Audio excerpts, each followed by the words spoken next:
तो सोचिए, एक पति अपनी पत्नी को लेकर एक नए शहर जाता है काम करने के लिए ताकि उसकी शादी बनी रहे। लेकिन उसे कहाँ पता था कि उसी शहर में उसे जाने का अंजाम बहुत ही बुरा होने वाला है। उसकी मौत वहीं लिखी हुई होती है। बीवी के प्यार का राज पति को पता चल चुका होता है। अब वो राज उसके खून से छुपा दिया जाएगा। ये कहानी हरियाणा जिंद की है, जहाँ प्यार और धोखे ने मिलकर एक खौफनाक मौत को अंजाम दिया है। गुलफसा और साजिद दोनों पति पत्नी 2 महीने पहले ही हरियाणा के जिंद आते हैं काम करने के लिए। साजिद जो गुलफसा का पति था, उसको गुलफसा और खालिद दोनों के बीच के प्यार के बारे में पता चल जाता है। इसी वजह से गुलफसा और खालिद दोनों एक दूसरे से खुलकर मिल नहीं पा रहे थे। साजिद ने सोचा बाहर काम करने से गुलफसा का ध्यान खालिद से हट जाएगा, इसलिए वह उत्तर प्रदेश से उसको हरियाणा जिंद लेके आ जाता है। लेकिन हुआ इसका उल्टा। इन 2 महीनों में गुलफसा और खालिद दोनों की बेचैनी कुछ ज़्यादा ही बढ़ चुकी थी, क्योंकि वो एक दूसरे से मिल नहीं पा रहे थे। दोनों बार बार फ़ोन में कॉल करते हैं और बातें करते हैं। साजिद की रोक टोक से गुलफसा और खालिद दोनों तंग आ चुके थे, जिसके कारण एक दिन दोनों ने कॉल पर ही एक खौफनाक अंजाम देने का निर्णय लिया, जो था साजिद को रास्ते से हटाने का। और फिर गुलफसा उत्तर प्रदेश से खालिद को बुलाती है। हाँ तो नमस्कार दोस्तों, स्वागत है मेरे आज के नए वीडियो में। मेरा नाम है संतोष और आप देख रहे क्राइम डिटेल विद संतोष। आज मैं आप लोग को लेकर चलने वाला हूँ हरियाणा के जिंद, एक सच्ची घटना पर, जहाँ प्यार, धोखे और खून ने मिलकर लिख दी एक खौफनाक कहानी। एक पति ने जिसने अपनी शादी बचाने के लिए सब कुछ किया, लेकिन उसे मिला क्या?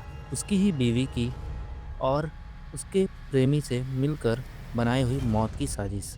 तो चलिए शुरू करते इस दिल दहला देने वाली कहानी की तरफ। तो कहानी की शुरुआत होती है उत्तर प्रदेश के मुजफ्फरनगर से। करीब 7-8 साल पहले साजिद और गुलफसा की शादी हुई थी। शुरुआत के साल दोनों के लिए ही बेहद खुशियों भरे रहे। गुलफसा और साजिद दोनों एक दूसरे को बेहद समझते हैं और एक दूसरे के साथ बेहद ही घुल मिल के रहते हैं। दोनों की ज़िंदगी में बेहद मोहब्बत थी और बेहद अपनापन। इस रिश्ते का सबसे बड़ा तोहफा था उसका 5 साल का बेटा। जी हाँ, गुलफसा और साजिद दोनों का 5 साल का एक बेटा भी था। परिवार के लोग भी सभी इस शादी से बहुत ही खुश थे। घर का माहौल भी बेहद प्यार और खुशनुमा रहता था। हर दिन एक आम आदमी की तरह डेली काम पे जाना और शाम तक लौट जाना, ये साजिद की ज़िंदगी थी। और ऐसा नहीं था कि साजिद घर वालों के साथ कभी वक्त नहीं बिताता था ज़रूर। सब कुछ बिल्कुल सामान्य और शांतिनुमा चल रहा था। साजिद ईमानदार और मेहनती आदमी था। वह अक्सर सोचता था कि अपने बीवी और बच्चे की ज़िंदगी को कैसे खुशहाल कर सकें, और इस पे डेली मेहनत करता था। उसका मानना था कि परिवार को किसी चीज़ की कमी ना हो, और इसी सपने को पूरा करने के लिए वो दिन रात मेहनत करता था। शादी के बाद कुछ साल बहुत ही सुकून से बीते। साजिद और गुलफसा दोनों ही अपने इस रिश्ते से बहुत ही खुश थे। लेकिन कहते हैं ना, वक्त के साथ हमेशा हर चीज़ बदल जाती है। इसी तरह इस रिश्ते में भी धीरे धीरे बदलाव आने लगे।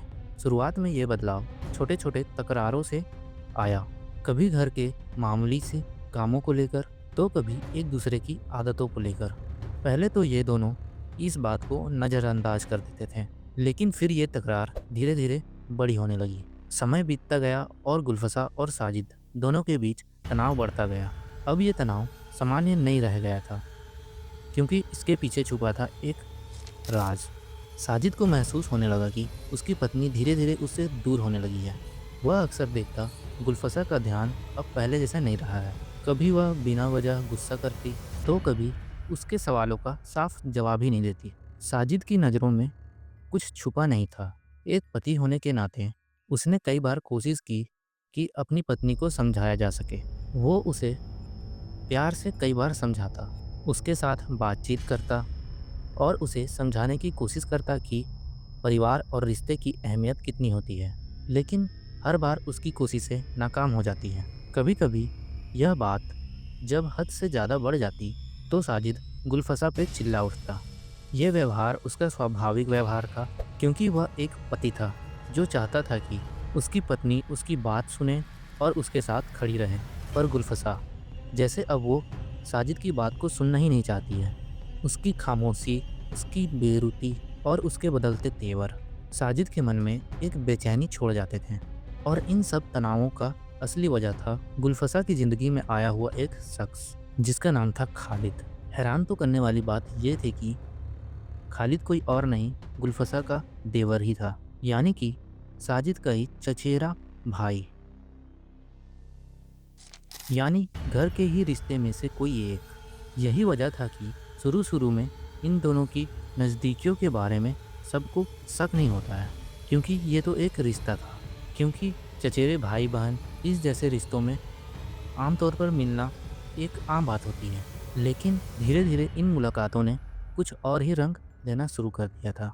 गुलफसा की शादी साजिद से होने के बाद ही खालिद से पहचान हुई। खालिद उसका चचेरा देवर था।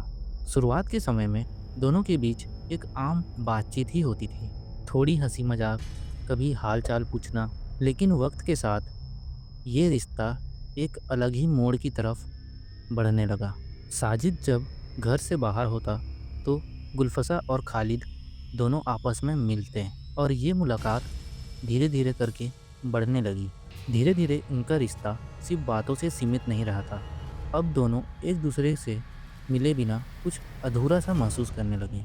यहीं से गुलफसा और खालिद की छुपी हुई मोहब्बत आगे बढ़ने लगी। गुलफसा और खालिद की मुलाकातें अब सिर्फ मुलाकात, बात और हालचाल पूछना इस तक ही सीमित नहीं रह गई थी।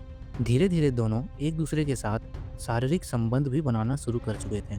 ये रिश्ता एक अब छुपा हुआ एक गुप्त प्रेम संबंध बन चुका था। दोनों जब भी मौका पाते छुप छुप के मिलने की कोशिश करते हैं और दोनों के रिश्ते को आगे बढ़ाते हैं। गुलफसा के लिए अब ये रिश्ता एक अलग ही आकर्षण बन चुका था और खालिद के लिए भी अब पीछे हटना आसान नहीं रह गया था। समय बीतता गया और दोनों का रिश्ता गहराता गया। लेकिन इन सब के बीच एक मुसीबत थी, साजिद। पति होने के नाते साजिद को गुलफसा की बदलते तेवर से उसे शक होने लगा। वो कई बार गुलफसा से सवाल भी करता, पर वो बात को टाल देती थी। लेकिन कहते हैं ना, ज़्यादा दिनों तक ये सब बातें छुपती नहीं हैं। इसी तरह गुलफसा और खालिद की यह परछाई ज़्यादा दिनों तक नहीं छुपी रही। साजिद को भी इसका पता चल गया।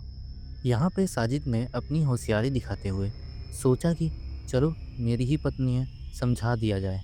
सोचा धीरे धीरे होशियारी से इस रिश्ते को बचाया जाए। उसने तय किया कि बेहतर होगा कि हम बाहर काम करने के लिए चले जाएं, ताकि गुलफसा और खालिद के बीच दूरी बनी रहे। और साजिद हरियाणा के जिले में पहले से ही काम करता था और वह गुलफसा को भी लेकर वहीं पे चला जाता है। वहाँ वे सफ़ीदों के एक घर में भाड़े में रहते थे। साजिद ईंट भट्टे में मेहनत करता और पसीने बहाता और अपने परिवार को पालने की कोशिश करता, ताकि परिवार का खर्च चलता रहे और ज़िंदगी धीरे धीरे आगे बढ़ती रहे। शुरुआत में सब कुछ सामान्य दिखाई देता है, लेकिन भीतर की बेचैनी और छुपा हुआ प्यार गुलफसा और खालिद के बीच बढ़ता चला गया। साजिद ईंट भट्टे में काम करने के लिए निकलता और गुलफसा अपने इस खाली वक्त का इस्तेमाल करती। इसी समय गुलफसा और खालिद घंटों देर तक बात करते फ़ोन पे, एक दूसरे से अपनी बेचैनी साझा करते हैं, छुप छुप की मिलने की योजना बनाते हैं। जिंदगी जिंद में इसी तरह चल रही थी। सिर्फ 2 महीने के अंदर ही दोनों की बेचैनी बहुत अधिक बढ़ जाती है। कहते हैं ना, जैसे ज्वालामुखी एक दिन जब फटता है तो कितनों को लेके बर्बाद कर देता है। इसी तरह गुलफसा और खालिद भी बहुत बेचैन हो चुके थे।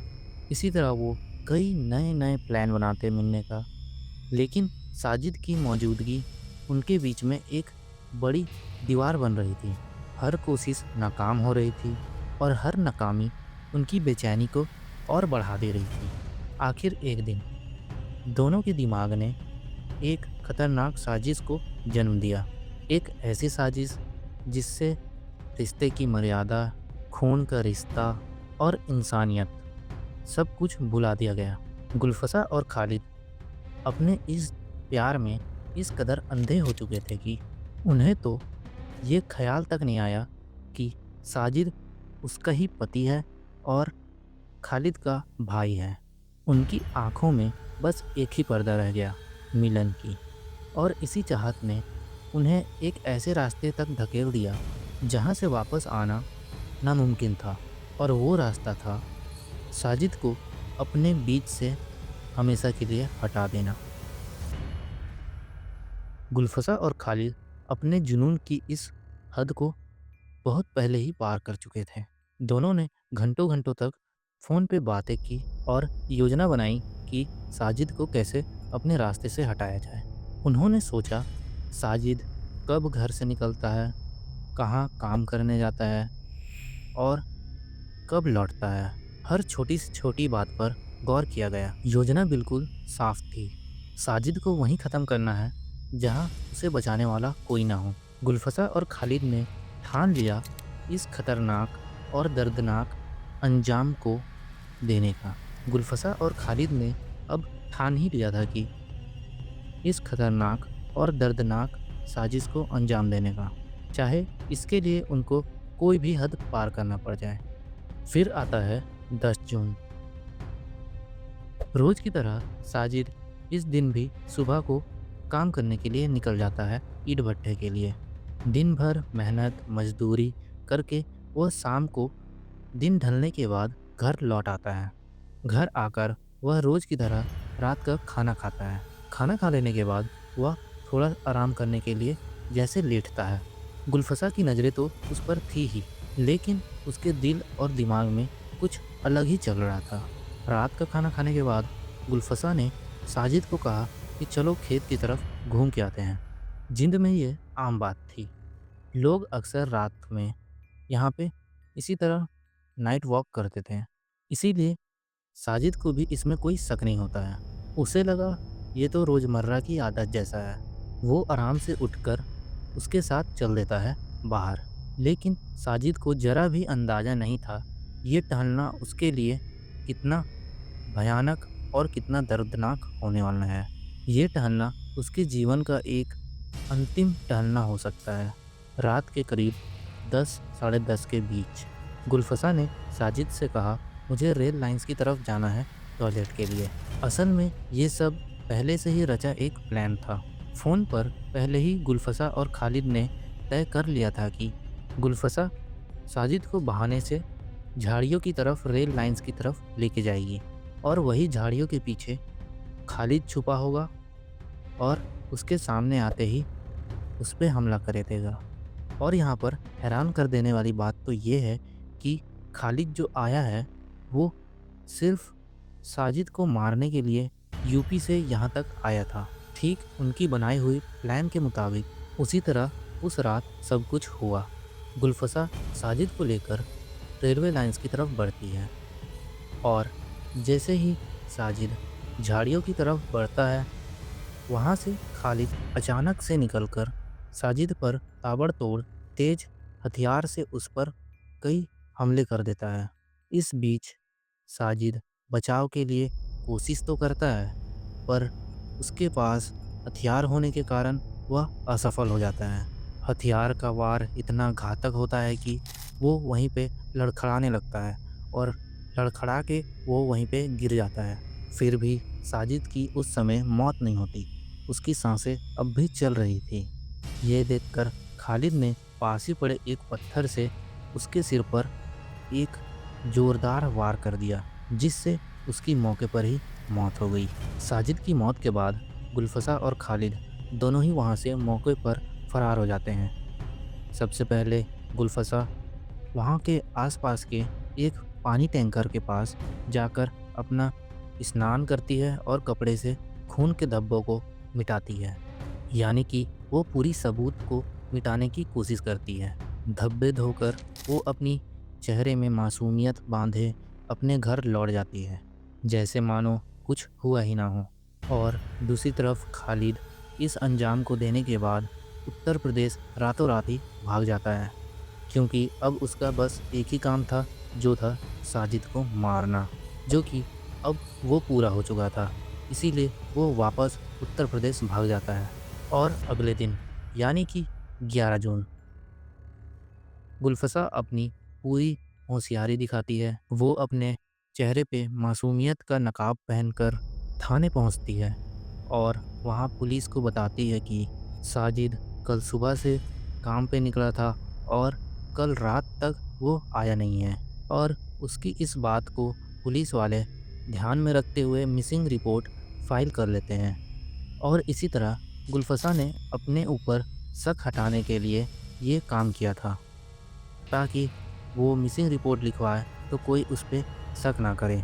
पर ये साजिद की गुमशुदगी पुलिस तक पहुंच चुकी थी, इसीलिए वो अपना छानबीन का तरीका शुरू करते हैं। 13 जून की सुबह सफ़ीदो जिंद के रेलवे ट्रैक के सामने कुछ राहगीरों को वहाँ पे कुछ अजीब नोटिस करते हैं। रास्ते से गुजरने के समय उनको एक तेज़ बदबू आती है, जिससे वो सोचते हैं कि कोई जानवर होगा। लेकिन जैसे वो नज़दीक जाकर देखते हैं तो उनका भी होश उड़ जाता है। वहाँ झाड़ियों के पीछे एक इंसान की लाश होती है, जो कि 3 दिन पुराना था, जिसके कारण शरीर ने डिकम्पोज होना शुरू कर दिया था। इन सब की सूचना जीआरपी यानी कि गवर्नमेंट रेलवे पुलिस इसको दी जाती है, क्योंकि ये रेलवे के पास की एक घटना थी, इसीलिए उनको ही ये केस हैंडल करने के लिए दिया जाता है। कुछ ही देर में जीआरपी की टीम वहाँ पे मौजूद हो जाती है।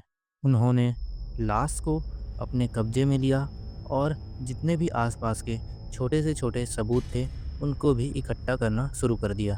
अब सबसे बड़ी समस्या तो ये थी कि ये लाश किसकी थी, क्योंकि गुलफसा ने कुछ दिन पहले ही अपने पति की गुमशुदगी का रिपोर्ट लिखवाया था, जिसके कारण पुलिस गुलफसा को पहचान करने के लिए बुलाती है और पहचान में पता चलता है कि ये लाश उसकी ही होती है। फिर पुलिस मौके पर शव को कब्जा में करके पोस्टमार्टम के लिए भेज देती है।